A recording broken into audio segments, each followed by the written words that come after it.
ওমরে ফারুক অবাক হয়ে গেল, এটা আবার তাকওয়া কেমন করে হতে পারে? এবার উবাই ইবনে কাব বলল, ওমর শোনো, দুনিয়াতে যখন তুমি চলতে যাবা হালাল এবং হারাম একসঙ্গে আছে না নাই? বিয়ে, ইজ ইট হারাম অর হালাল? বিয়েটা হালাল না হারাম? এই বিয়েতে এখন সবচাইতে বড় ফিতনা হচ্ছে ডিজে বাজনা, গান বাজে। ডিজে গান ছাড়া নাকি বিয়েই হয় না। তোর উপরে গজব পড়বে আল্লাহ, গজব গজব গজব।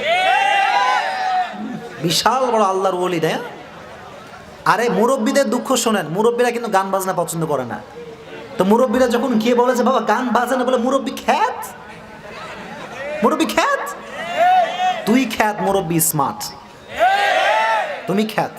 কারণ হালালে যে হারাম ঢোকায় সে শান্তি কোথাও খুঁজে পাবে। আচ্ছা এবার আসেন, চাকরিটা হালাল না হারাম? এই জয়পুরের মানুষ মরা কেন ভাই? হালাল না হারাম? কিন্তু এখনকার বেশিরভাগ চাকরি হারাম কেন? কারণ ঢুকতে গেলেই আগে 10 লাখ ঘুষ মারতে হয়। এটাই উবাই ইবনে কাব বললেন যে হালাল এবং হারাম একসঙ্গে মিশ্রণ থাকবে, হালালটা নিবা, হারামটা বাদ দিবা। রাজি আছেন তো ইনশাআল্লাহ? দুনিয়াতে চলতে গেলে হালালও আছে, হারামও আছে। আচ্ছা আমাকে জয়পুরহাটের মানুষ বলেন তো, আসলে কি প্রেমটা হারাম না হালাল? আসলে আসো না, কথা বোঝেন নাই ভাই। হালাল, এই তো মাশাআল্লাহ। হারাম না হালাল? After marriage, not before marriage. বিয়ের পরে হালাল, বিয়ের আগে হালাল হতে পারে? এখন যুবকরা বিয়ের আগে হালাল বানায় ফেলছে। বলে জান তুমি আমার জান, তোমার ছাড়া কেউ বিয়ে করবো না, এটা বলে তাই, কিন্তু ওদিকে লাইনে আর একটা বসে আছে। এরকম বাটপার আছে না নাই? একই ফেসবুক আইডি, একটাতে দিয়েই 10 জনের প্রেম করে, এরকম যুবক নাই মনে হয় এখানে? আছে আছে আছে। সেদিন ডান দিকে নাই, কোন দিকে নাই ভাই, এইসব বললেন না। এই তাহিরি সাহেব সেদিন বলতেছিল যে, তাহিরি সাহেবের নাম শুনছেন আপনারা সবাই? বলছে যে আইডি খুলে একখান ফ্রেন্ড রিকোয়েস্ট পাঠায় মেয়েরে, তো ভাবে যে is it fake or real, confused. তো মেসেজ দেয়, মেয়ের নাম হচ্ছে সুইটি, মেয়ের নাম কি?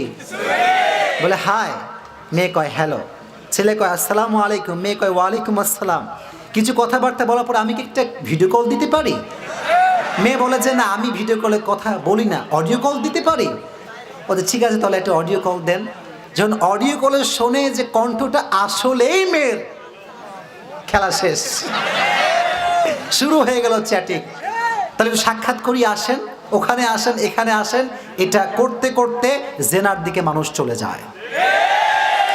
এসব অচেনা কোনো মেয়েকে ফ্রেন্ড রিকোয়েস্ট পাঠাবা না। রাজি আছেন ইনশাআল্লাহ? আমাদের ফেসবুক হবে ইসলাম প্রচারের মাধ্যম, ঠিক আছে ইনশাআল্লাহ? উবাই ইবনে কাব বললেন যে হালালও আছে, হারামও আছে। তাকওয়া যে ব্যক্তি রাখবে, হারামকে সাইডে, হালালকে অ্যাকসেপ্ট করবে। রাজি আছেন ইনশাআল্লাহ? 1 নাম্বার ডেফিনেশন। তাফসীর কি বুঝতে পারছেন সবাই আপনারা? তাকবীর দেন, লিল্লাহি তাকবীর। হাত তুলে লিল্লাহি তাকবীর। আল কোরআনের আলো, আল হাদিসের আলো, আলেম ওলামা যেখানে, আলেম ওলামা নাই যেখানে। এবার শুনেন দ্বিতীয় সংজ্ঞা, তাকওয়া কাকে বলা হয়? তাকওয়ার অর্থ হচ্ছে গোপনে করেন কিংবা প্রকাশ্যে করেন, কেউ দেখে না, দেখে একজন, তিনি কে? তুমি যখন গেটের দরওয়াজা লাগাই দিয়ে পর্নোগ্রাফি দেখো, কেউ দেখে না, তোমাকে দেখে একজন, তিনি কে? হাদিসে এসেছে আরশের নিচে 7 ধরনের মানুষ ছায়া পাবে, তার ভিতর থেকে ওই 1 নাম্বার যুবক ছায়া পাবে যে যুবককে নারীরা জেনার দিকে ডেকেছে, হারামের দিকে ডেকেছে, আর ওই যুবক বলেছে আমি এসব কিচ্ছু করতে পারবো না, কারণ আমার হৃদয়ে ভয় আছে একজনের, তিনি কে? যাদের হৃদয়ে আছে আল্লাহর ভয়, তারা কভু পথ ভুলে যায় না। পড়েন, আল্লাহর প্রেম ছাড়া এই দুনিয়ায় কারো কাছে কোনো কিছু চায় না। ভয় থাকবে কার? ভয় রাখবেন। দেখেন একটা বড় উপকার বলি আপনাদের সবাইকে, মাশাআল্লাহ অনেক যুবক এখানে। তাকওয়ার ভয় যদি তোমার ভিতরে যুবক থাকে, পৃথিবীর কোনো অপশক্তি তোমার শক্তিকে দুর্বল করতে পারবে না। আর আরেকটা কথা সত্য, এই যে বাংলাদেশে এত করাপশন, এত দুর্নীতি, এত টাকা মার, এত কিছু অত কিছু, এত যে দুর্নীতি, আল্লাহর কসম প্রত্যেকটা কর্মকর্তার হৃদয় যদি আল্লাহর ভয় ঢুকে যায়, দুদক লাগবে না, প্রশাসন লাগবে না, সব এমনি ঠিক হয়ে যাবে ইনশাআল্লাহ। You have to achieve the fear of lord. আল্লাহর ভয় থাকতে হবে, কারণ আল্লাহর ভয় যখন থাকবে, আপনি প্রাইভেটলি থাকেন কিংবা ঘরের ভেতরে থাকেন, আপনার মনে হবে যে আমি যত যাই করি কেউ দেখে না, দেখে কে? ওমর ফারুক রাদিয়াল্লাহু তাআলা আনহু গভীর রাতে রাজ্যে বের হয়েছেন দেখার জন্য যে আমার রাজ্যের অবস্থাটা কেমন, মানুষ কোন অবস্থায় বসবাস করছে। গভীর রাতে যখন বের হয়েছেন, বের হওয়ার পরে একটি বাসার সামনে তিনি দাঁড়িয়েছেন। হঠাৎ করে বাসার ভেতরে কথা শুনতে পাচ্ছেন, মা এবং মেয়ে কথা বলছে। কে? মা এবং মেয়ে।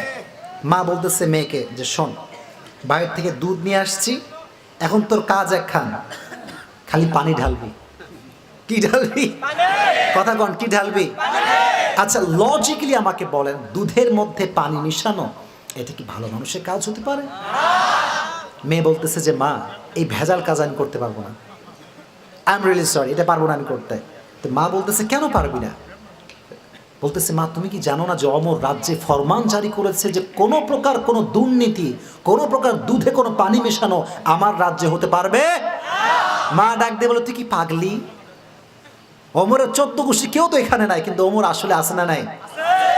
অমর just waiting what she is going to say. Amar just অপেক্ষায় যে মেয়েটা কি বলে।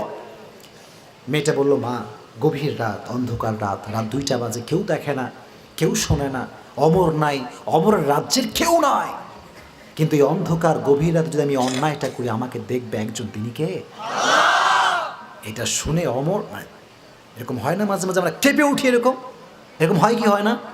অমর কেঁপে উঠছে যে কিরে, যুবতী মেয়ে এত সুন্দর, আল্লাহর ভয় রাখে হৃদয়ে। অমর সোজা বাসায় ফিরে আসছে।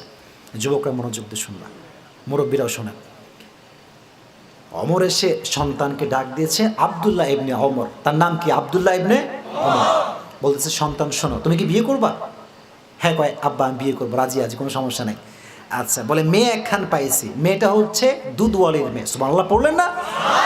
যাও বাসায় গিয়ে প্রস্তাব দিয়ে আসো। অমর সাধারণ মানুষ না অসাধারণ মানুষ? সাধারণ না অসাধারণ?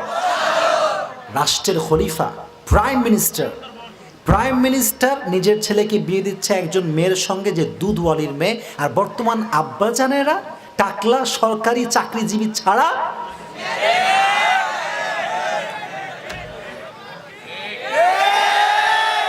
এরকম বাপ আছে না নাই? এটা মানে খুব কমন পড়ছে, তাই না? আচ্ছা, এলাকায় বলে যে আমার মেয়ের বিয়ে সরকারি চাকরিজীবী ছাড়া দিবই না। আচ্ছা ঠিক আছে, দেন বাবা দেন, কোনো সমস্যা নাই। কিন্তু আফসোসের বিষয়, বুইড়া চাচা ছাড়া কপালে বেশি অন্য কেউ জোটে না, জোটে না, এটা জোটে না। তো আমি মুরব্বীদেরকে বলছি, মুরব্বী শোনেন, ছেলের টাকা থাকবে ঠিক আছে, আমার কোনো আপত্তি নাই, টাকাওয়ালা হোক, কোনো সমস্যা নাই, আগে দেখতে হবে আল্লাহর ভয় আছে কিনা। আপনি পেপার খোলেন, প্রথম আলো খোলেন, সময় টিভি নিউজ দেখেন, যমুনা টিভি নিউজ দেখেন, সব জায়গায় দেখবেন প্রত্যেকটা ঘর যেখানে টাকা বেশি সেখানে নির্যাতন বেশি হয়ে যায়। কথা বলেন ঠিক কিনা? আমি সবগুলো সেম বলছি না, বাকি বলতেছি ম্যাক্সিমাম কেস এরকম হয়। এই জন্য যুবক, আবার তোমরা যুবকরা কম সুবিধার না, তোমরা আবার আটা শুনতে ছাড়া বিয়েই করতে চাও না। এবার আর কেউ ঠিক বলবে না, দেখছেন কি? আটা সুন্দরী পিছনে যুবকরা পাগল আছে না নাই? আর মেয়েরাও কম চালাক না, মেয়েরা বুঝে গেছে এখন কাহিনী কি। মেয়েরা শুধু একখান স্ন্যাপচ্যাটে ঢুকবে, একখান ফিল্টার মারবে, তোমার 14 গোষ্ঠী গায়েব হয়ে যাবে। এই ঝামেলা আমাদের মাঝে আছে না নাই ভাই? এই জন্য বিয়ের ক্ষেত্রে যেটা বলছিলাম, মূল কথা ঠিক রাখতে হবে। একটা গুণ দেখবো, গুণটার নাম কি? আওয়াজ নাই, গুণটার নাম কি? আর তুমি আমাদের সবাইকে মুত্তাকি বান্দা হিসেবে কবুল করে নাও, আমাদের সবাইকে দিনদার নেককার মেয়ে দান করে দাও। জোরে কোন আমিন। তাহলে আমরা একটা গুণ অর্জন করব, গুণটার নাম হচ্ছে আল্লাহর ভয়। কার ভয়? আবু বকর রাদিয়াল্লাহু তাআলা আনহু হৃদয়ে আল্লাহর ভয় কেমন করেছিল ভালো করে শোনেন। আবু বকর রাদিয়াল্লাহু তাআলা আনহু একবার তার স্ত্রীর কাছে এসে বসলেন। স্ত্রী ডাক দিয়ে বলল, ইয়া খলিফাতুল মুসলিমিন, হে খলিফাতুল মুসলিমিন, ভালো করে শোনেন, আপনার সন্তানরা সারিদ খেতে চায়। কি খেতে চায়? সারিদ। সারিদ হচ্ছে আরব বিশ্বের একটি অনেক সুস্বাদু খাবার, অনেক দামি খাবার। যেমন বাংলাদেশে আছে গরুর গোস্ত। বাংলাদেশে কিসের গোস্ত? গরুর গোস্তের যে দাম, গরিবদের যাওয়ার কোনো কায়দা নাই। কথা ঠিক কিনা বলে? আবু বকর রাদিয়াল্লাহু তাআলা আনহু, খলিফা, প্রাইম মিনিস্টার, তিনি বলতেছেন, শোনো, সারিদ যে খাবা এটা কেনার যে টাকা এটা আমার কাছে নাই। আল্লাহু আকবার। প্রাইম মিনিস্টারের কাছে টাকা নাই সারিদ খাওয়ার জন্য। 3 মাস অতিক্রম হয়ে গেল এই কথা বলার পরে। 3 মাস পর যখন তিনি বাসায় আসলেন, ওনার স্ত্রী ওনার প্লেটে করে সারিদ নিয়ে আসলো, যে এই নেন সারিদ খান। আবু বকর অবাক হয়ে গেল, সারিদ কোত্থেকে আসলো এখানে? আমার কাছে তো টাকা পয়সা কিচ্ছু নাই, তুমি কোত্থেকে সারিদ পেলে? আহা, আগেই পড়েন সুবহানাল্লাহ।